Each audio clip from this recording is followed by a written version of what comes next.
Maagang umusad ang andas ng Poong Jesus Nazareno ngayong umaga para sa pagsisimula ng traslasyon. Pero bago yan, isang misa ang ginawa sa pangunguna ni Bishop Rufino June Sescon Jr. Alamin natin ang detalye patungkol dyan mula kay Gab Villegas live. Rise and shine, Gab.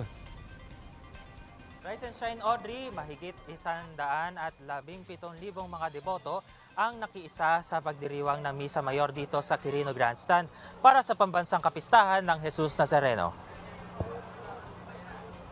Pinangunahan ni Balanga Bishop Rufino June Sescon Jr. ang selebrasyon bandang alas 12 in punto ng hating gabi. Kasama ang kura paroko at rektor ng Quiapo Church na si Reverend Father Jade Licuanan at iba pang mga obispo at kaparian. Sumentro ang humiliya ni Bishop Sescon sa tema ng kapistahan ngayong taon na umiikot sa kusang pagbaba ng Panginoong Hesus sa lupa. Dito sinabi ng obispo na kusang bumaba ang Panginoong Hesus sa lupa upang lalong magmahal. Ang pagbaba ni Kristo ay hindi bunga ng pagkatalo, kahinaan o pagkawala ng kapangyarihan. Ito ay malayang pasya ng pag-ibig. Sinabi rin ni Bishop Sescon na matuto tayong tumulad kay Kristo na kusang bumaba alang-alang sa awa at pag-ibig. Matuto tayo kay Jesus Nazareno na bumaba ng kusa alang-alang sa pag-ibig. Sa ating bayan ngayon, may mga ayaw bumaba kahit malina at bistado na. Ayaw bumaba kahit pahirap na sa bayan. Ayaw bumaba kahit nagdurusa na ang mga mahihirap. Ayaw bumaba kahit binabaha na at nasisira na ang bayan. Ayaw bumaba kahit hindi karapat-dapat. Nandito po ngayon si Bishop Tobias. Binibiro ko siya kanina, sabi ko, susundan ko lang ang kanyang sinabi. Tumigil na, tama na, maawa na kayo sa taong bayan. Mahiya naman kayo. Bumaba na ng kusa, alang-alang sa awa at pag-ibig. Amen. Matuto tayong magkusa. Huwag lang tayong mag-unahan sa prosesyon, kundi sa misyon. Huwag lang tayong mag-unahan sa pagalingan, kundi sa paglilingkod. Mag-una ba sapagkat nauna nang bumaba ng kusa si Kristo. Lahat ng pagbaba ay kahihiyan. May mga pagkakataon na ang hindi pagbaba ang tunay na kahihiyan.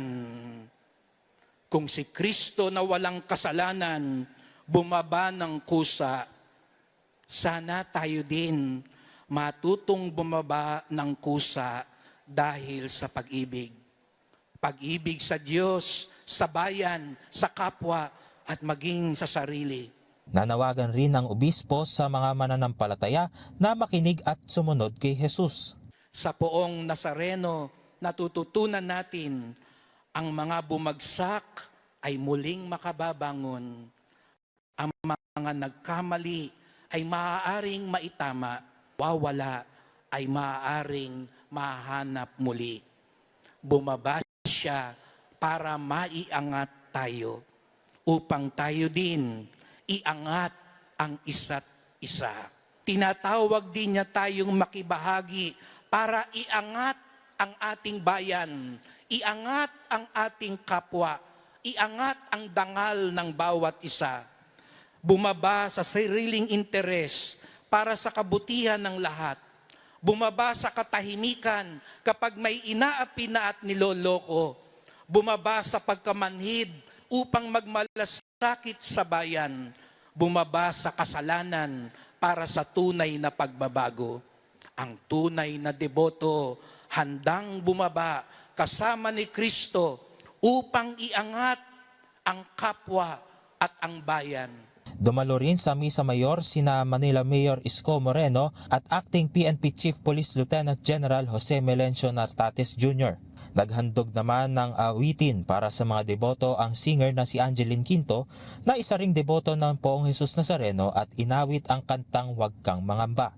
3:58 ng madaling araw o 2 minuto bago ang ika-4 ng umaga nang umandar ang andas mula sa Quirino Grandstand. Nauna namang hinimok ng pamunuan ng Quiapo Church ang mga deboto na gawing prioridad na dumalo sa mga banal na misa sa kabila ng mahabang oras ng prosesyon at kanilang debosyon sa Poong Jesus Nazareno. Audrey, batay do sa pinakauling do sa update na inilabas kanina ng Quiapo Church Command Post ay eksaktong alas 4 ng umaga. Yan yung official time na binanggit nila netong pag-alis ng andas mula rito sa Quirino Grandstand. At sa mga oras na ito, batay do sa ating pagbabantay ay nasa bahagi pa rin ng National Museum ang andas ng Poong Jesus Nazareno. Noong nakaraang taon ay umabot o nagtagal ng 20 oras ang naging traslasyon mula rito sa Quirino Grandstand hanggang sa Quiapo Church na nilahukan ng 8 milyong deboto. At yan muna ang update mula rito sa Quirino Grandstand. Balik si Audrey. Maraming salamat, Gav Villegas. Nag-uulat ng live mula sa Quirino Grandstand.